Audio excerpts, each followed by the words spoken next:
আমাদের লাইফে without electric কথাটা ভাবা কতটা কঠিন। এবং আমরা প্রত্যেকেই জানি এই পুরো পৃথিবীটা উইদাউট ইলেকট্রিক একদমই অচল। এবং এর সাথে সাথে আমরা সবাই জানি ভালোভাবেই যে আমাদের ডেইলি লাইফের ইম্পর্টেন্ট এক্সপেন্সেস গুলোর মধ্যে ইলেকট্রিক বিলের এক্সপেন্সেস কতটা ইম্পর্টেন্ট।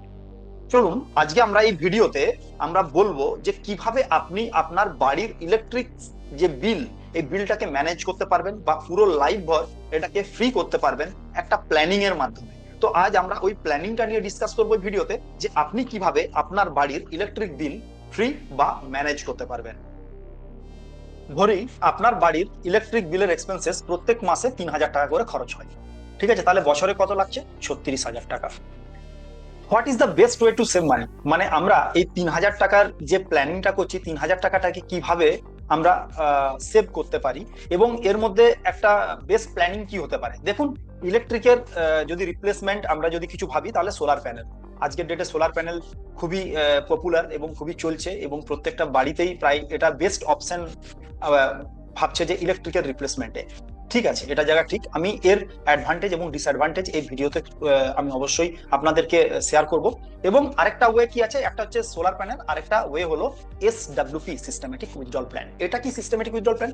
আমরা যেমন মিউচুয়াল ফান্ডের SIP জানি, সিস্টেমেটিক ইনভেস্টমেন্ট প্ল্যান। এতে কি হয়, প্রত্যেক মাসে নির্দিষ্ট ডেটে নির্দিষ্ট অ্যামাউন্ট আপনার ব্যাংক অ্যাকাউন্ট থেকে ডেবিট হয় এবং মিউচুয়াল ফান্ডে ইনভেস্ট হয়। এটা হচ্ছে SIP তে। এর ঠিক উল্টো SWP, সিস্টেমেটিক উইথড্রল প্ল্যান।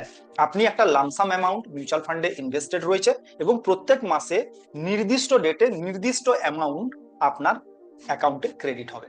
তো দুটো সম্পূর্ণ অপোজিট, তাই আমরা এখানে SWP প্ল্যানিং এর কথা বলবো। আমরা SWP এর মাধ্যমে ইলেকট্রিক বিলের এক্সপেন্সেসটা কিভাবে ম্যানেজ করব, বা সোলার প্যানেলের মাধ্যমে কিভাবে ম্যানেজ করা যেতে পারে এই আমাদের যে মান্থলি 3,000 টাকা এক্সপেন্সেস, আপনার বাড়ির যে ইলেকট্রিক এক্সপেন্সেস, এটাকে। তো প্রথমে আমি সোলার প্যানেলের অ্যাডভান্টেজ এবং ডিসঅ্যাডভান্টেজটা ডিসকাস করি। দেখুন, সোলার প্যানেল আপনাকে যদি বাড়িতে একটা সেটআপ রেডি করতে হয়, তাহলে মোটামুটি আপনার কত টাকা খরচা হতে পারে। তো মোটামুটি 4 কিলো ওয়াটের যদি একটা প্যানেল আপনি সেটআপ করতে চান, তাহলে 4 থেকে 5 লাখ টাকা আপনার ওয়ান টাইম খরচা লাগবে। এবং একটা এরিয়া রিকোয়ারমেন্ট হবে 250 থেকে 350 স্কোয়ার ফিট, যেটা মানে অল টাইম এটা অ্যাকুয়ার থাকবে। এবং এর একটা মেনটেনেন্স কস্ট আছে 1,000 থেকে 2,000 টাকা ধরে নিচ্ছি কম করে ইয়ারলি। এবং একটা রিপেয়ারিং কস্ট আছে, কারণ এর মধ্যে ব্যাটারি রয়েছে, প্যানেল রয়েছে, যে কোনো জিনিসের ফল্ট হতে পারে। তো 4 থেকে 6,000 টাকা ইয়ারলি ধরে নিচ্ছি। এবং এর লিকুইডিটি ভেরি লো। এখানে লিকুইডিটি মানে কি, ধরুন আপনি চাইছেন যে আমি সোলার প্যানেলটা আর 2 বছর পরে আর রাখবো না, যে আমি আবার ইলেকট্রিকে আপনি কমপ্লিট ইলেকট্রিকে মুভ করবেন। তো সেই জায়গায় কি করবেন, আপনি সোলার প্যানেলটাকে বিক্রি করার চেষ্টা করবেন, কি বিক্রি করবেন। তো সেই জায়গায় আপনার লিকুইডিটিটা অনেকটা লো। আপনি কাকে বেচবেন সেটা একটা প্রবলেম, মানে এখানে সেলার খুঁজে পাওয়াটা খুবই মানে মানে কি বলবো, প্রবলেমের ব্যাপার, এটা আপনি বুঝতেই পারছেন। এবং ডেপ্রিসিয়েশন ভ্যালু, আমাদের যেটা আমরা বলে থাকি জেনারেলি ডেপ্রিসিয়েশন ভ্যালু, কারণ প্রত্যেকটা জিনিসকে যখন আমরা বিক্রি করি তার একটা ডেপ্রিসিয়েশন ভ্যালু হয়, সেটা মাইনাস যাবে। ধরুন আপনি নতুন যে কোনো জিনিস কিনলেন, যে কোনো ইকুইপমেন্ট কিনলেন, গাড়ি কিনলেন, সেটাকে যখনই আপনি কিছুদিন পরে বেচবেন, অ্যাজ পার কন্ডিশন এবং এর ডেপ্রিসিয়েশন দুটোকে মোটামুটি 50% থেকেও কম একটা ভ্যালু পাওয়া যায়। এটা একটা খুবই প্রবলেম। তো এখানে সোলার প্যানেলের জন্য একটা ডেপ্রিসিয়েশন ভ্যালু আপনাকে মাইনাস করতে হবে, এবং আপনি 4 থেকে 5 লাখ টাকা যেটাই আপনি ইনভেস্টমেন্ট করুন, মোটামুটি 1.5-2 লাখ টাকা আপনি হয়তো পেতে পারেন।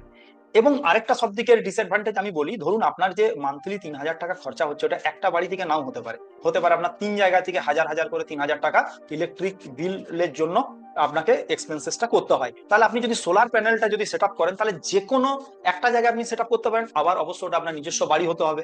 আপনি যদি ফ্ল্যাটে থাকেন, কিংবা আপনার যদি পাবলিক প্লেসে কোনো বিজনেস প্লেস থাকে, সেখানে আপনি ওটা সেট আপ করতে পারবেন না, এবং বিভিন্ন ধরনের প্রবলেম হতে পারে। এবং ওই জায়গায় আমি বলবো আপনাকে যে এই সোলার প্যানেলের একটা বড় ডিসঅ্যাডভান্টেজ রয়েছে। এটা যদি অনলি আপনার বাড়িতে হয়, তাহলেই আপনি এটা সেট আপ করতে পারবেন। তাহলে এই জায়গায় আমরা SWP টা বুঝে নিই যে SWP তে কি। ঠিক সেম যত টাকা আপনাকে সোলার প্যানেলের সেটআপের জন্য খরচা করতে হচ্ছিল, তত টাকা আমরা ধরে নিচ্ছি 5 লাখ টাকা আপনাকে ওয়ান টাইম ইনভেস্টমেন্ট করে রাখছেন আপনি SWP তে। এবং আমি এখানে ধরে নিচ্ছি যে 11% এক্সপেক্টেড রিটার্ন। এখানে কেন 11% বলছি, কারণ দেখুন আমরা যে ধরনের মিউচুয়াল ফান্ডে ইনভেস্টমেন্ট করি SWP এর জন্য, balance fund, balance advantage fund, মানে হাইব্রিড ক্যাটাগরি যে ফান্ডগুলো রয়েছে, এতে একটু রিস্কটা কম। কারণ এর 100% ইকুইটি থাকে না, 60% ইকুইটি থাকে, আর 40% ডেট থাকে, মানে 60-70% ইকুইটি, 30-40% ডেট, বা আজকের ডেটে গোল্ড সিলভার মানে কমোডিটিতেও ইনভেস্টিং রয়েছে। তো কোন ক্যাটাগরি ফান্ডগুলো থাকে? ব্যালেন্স অ্যাডভান্টেজ ফান্ড, আর আপনার মাল্টি অ্যাসেট অ্যালোকেশন ফান্ড, ঠিক আছে, বা আপনার বিভিন্ন টাইপের ক্যাটাগরির হাইব্রিড ফান্ডগুলো থাকে।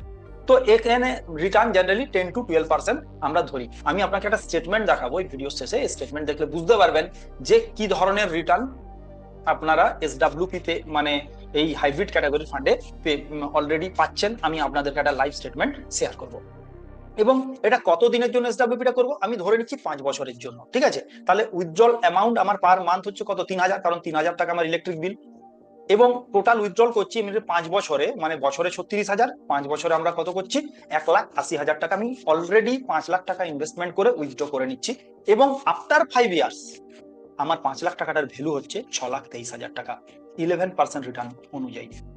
এটা কি করে পসিবল হলো? আমি দেখুন প্রত্যেক মাসে যে 3,000 টাকা উইথড্র করছি, এটা আমি হচ্ছে অনলি 7%, ইয়ারলি 7% আমি উইথড্র করছি, মানে 35,000 টাকা হচ্ছে। এবং 35,000 টাকা ধরে নিচ্ছি 36,000 টাকা, মানে 7 পয়েন্ট সামথিং আমি উইথড্র করছি, ডিভাইডেড বাই 12, মানে পার মান্থ আমার 3,000 টাকা করে নিচ্ছি, মানে 7.1 সামথিং পার্সেন্টেজ আমি উইথড্র করে নিচ্ছি। এবং যে বাকি যে আমার 4%টা রয়েছে, সেটা আমার প্রিন্সিপালের সাথে আমার অ্যাড অন হচ্ছে।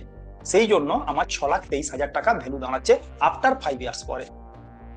এখানে মেনটেনেন্স কস্ট জিরো, এবং এখানে রিপেয়ারিং কস্টও জিরো। মানে আমি যদি এসডব্লিউপি প্ল্যান করি, তাহলে আমার এখানে আমাকে কোনো সমস্যাই নেই যে আমাকে মেনটেনেন্স করতে হবে বা রিপেয়ারিং কস্ট করতে হবে। এবং সবদিকে যেটা এখানে জিনিস, liquidity very high. Liquidity very high মানে কি হচ্ছে? আমি যে কোনো সময় চাইলে 3 ওয়ার্কিং ডেজ এর মধ্যে আমি আমার 5 লাখ টাকাটাকে রিডিমশন করতে পারবো। তো এর থেকে আর বেস্ট কি হতে পারে যে আপনি লিকুইডিটি, আপনাকে কোনো সেলার খুঁজতে হচ্ছে না, কোনো বায়ার খোঁজার দরকার নেই। আপনাকে কি করতে হবে? আপনি জাস্ট একটা মোবাইল থেকে প্রসেস করে আপনি আপনার টাকাটাকে রিডিম করতে পারবেন 3 ওয়ার্কিং ডেজ এর মধ্যে, ওই অ্যাকাউন্টে আপনার টাকাটা চলে আসবে। এবং আপনি ওই 3,000 টাকাটাকে নিয়ে আপনার 3টে বাড়ির হোক বা 2টো বাড়ির হোক, আপনি যে ইলেকট্রিক বিলগুলো আপনি দিতে পারবেন। এখানে আপনার আর অন্য কোনো রকম কোনো প্রবলেমের কোনো ব্যাপার থাকছে না। এবারে আপনারা প্রত্যেকেই বলবেন যে 11% যেটা আমি এখানে কস্টটা ধরছি, এই 11%টা কি আদৌ পাওয়া যায় কি পাওয়া যায়? চলুন আমি আপনাদেরকে একটা স্টেটমেন্ট দেখাচ্ছি। এটা একটা স্টেটমেন্ট, এই স্টেটমেন্টটাকে আমরা একটু বুঝে নিই যে স্টেটমেন্টটা কি ধরনের ব্যাপারটা রয়েছে। দেখুন, একজন 22/11/2023-এ 5 লাখ টাকা ইনভেস্ট করেছে। তার আজকের ডেটের কস্ট হচ্ছে, মানে 5 লাখ টাকাটার টোটাল ভ্যালু যদি বলি, 4,40,675 টাকা। এটা কেন 4,40,675 টাকা হচ্ছে আমি বলে দিচ্ছি। ধরুন আমরা যখন উইথড্রল করি, তখন কিন্তু শুধু প্রফিট উইথড্র হয় না। যেমন ধরুন এখানে কি হয়, এখানে মিউচুয়াল ফান্ডে ইউনিটস হয়। এখন ধরুন একটা ইউনিটের ন্যাব হচ্ছে 10 টাকা, সেটা বেড়ে 15 টাকা হয়ে গেছে। তাহলে তার আজকের ডেটে যদি আমি একটা ইউনিট আমি উইথড্র করতে যাই, আমি কিন্তু আমি শুধু 5 টাকা, এই 5 টাকাটা আমি প্রফিটটা শুধু উইথড্র করতে পারবো না। এক ইউনিট উইথড্র করতে গেলে আমাকে টোটাল 15 টাকাই উইথড্র করতে হবে। তাহলে আমার 10 টাকাটা তো প্রিন্সিপালের অ্যামাউন্টটা রয়েছে, তো সেই কস্টটা দেখাচ্ছে। কিন্তু এই 22/11/2023 আর আমার স্টেটমেন্টটা হচ্ছে 24শে ডিসেম্বর 2025, মানে প্রায় 2 বছর এটা বেড়ে দাঁড়িয়েছে 1,60,000 টাকা বেড়েছে। তো আজকের ডেটে টোটাল অ্যামাউন্ট হচ্ছে যে 1,60,000 টাকা বেড়ে দেখুন 6,11,000 টাকা আমরা এখানে দেখতে পাচ্ছি। 6,01,000 টাকা, সরি, 6,01,400 টাকা আজকের ডেটের ভ্যালু, মানে 5 লাখ টাকাটার ভ্যালু 6,01,400 টাকা। এবং এখানে রিটার্ন কি দিয়েছে? এখানে রিটার্ন দেখুন 16.4%, আমি তো ওখানে 11% বলছি। তো আমরা জেনারেলি 10-12%ই আশা করব, বেশি পেলে ভালো জিনিস। এই মার্কেটেও 16.4% রিটার্ন, এবং প্রতি মাসে 3,000 টাকা উনি উইথড্রল করেছেন, মানে 12×3 = 36, প্রায় 72 থেকে 75,000 টাকা, প্রায় 70-75,000 অলরেডি উনি উইথড্র করে নিয়েছেন। এবং আমি 2 বছরের ভ্যালু, ওখানে 5 বছরের ভ্যালু বলছিলাম, আমি এখানে 2 বছর কয়েক মাসের ভ্যালু আমি দেখাচ্ছি যে অলরেডি 1 লাখ টাকা এক্সট্রা হয়ে গেছে। মানে দেখুন এখানে আমি কি দেখলাম, এখানে দেখলাম যে আমার 5 বছর পরে 6,23,000 টাকা বেড়ে হয়ে গেছে। এবারে আমি কি করব? আফটার 5 ইয়ার্স পরে আমি কি করব? এটাকে রিইনভেস্ট করব, এবং এই 6,23,000-এর 7% ইয়ারলি আমি উইথড্র করব, মানে যা হবে ডিভাইডেড বাই 12, মানে প্রত্যেক মাসের কস্ট তাহলে 3,000 টাকাটা বেড়ে যাচ্ছে।